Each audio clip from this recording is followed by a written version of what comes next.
भूकंप रोधी भवन निर्माण एवं प्रबंधन पे जो एक प्रशिक्षण कार्यक्रम है, यह एक प्रशिक्षण ही नहीं बल्कि एक आंदोलन है। यह आंदोलन है बिहार राज्य आपदा प्रबंधन प्राधिकरण के अध्यक्ष, बिहार के माननीय मुख्यमंत्री श्री नीतीश कुमार के सपना सुरक्षित बिहार विकसित बिहार को साकार करने की। यह आंदोलन है प्राधिकरण के उपाध्यक्ष श्री व्यास जी के परिकल्पना को धरातल पर उतारने की। यह मुहिम है अपने समाज को सुरक्षित करने की। यह मुहिम है बिहार के एक एक मकान को भूकंप रोधी बनाने की। बिहार के मुख्यमंत्री श्री नीतीश कुमार का कहना है कि बिहार के खजाना पर पहला हक आपदा पीड़ितों का है, लेकिन इससे भी एक कदम आगे बढ़कर उन्होंने आपदा के समय में जोखिम को कम करने के लिए जो एक मुहिम चला रखा है, वह कालखंड हमेशा याद रखेगा।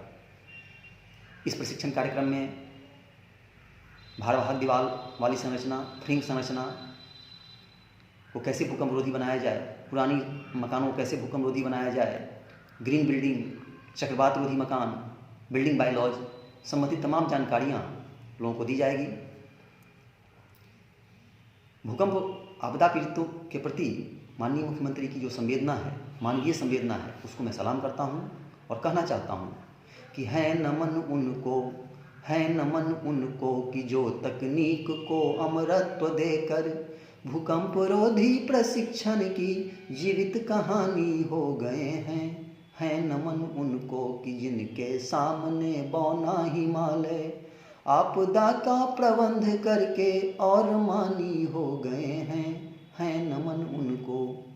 मैं एक एक अभियंता से, एक एक राजमिस्त्री से, समाज के सभी वर्ग के लोगों से अपील करना चाहता हूँ कि मुख्यमंत्री का जो मुहिम है, जो ये आंदोलन है समाज को सुरक्षित करने की, बिहार को विकसित करने की, इसमें बढ़ चढ़कर भाग लें और समाज को सुरक्षित होने में अपना योगदान दें। हम लोगों ने तो ठान रखा है कि जब तक हम लोग एक एक अभियंता, एक एक राजमिस्त्री को प्रशिक्षित नहीं कर देंगे, बिहार का एक एक मकान को भूकंप रोधी नहीं बना देंगे, तब तक चैन की सांस नहीं लेंगे।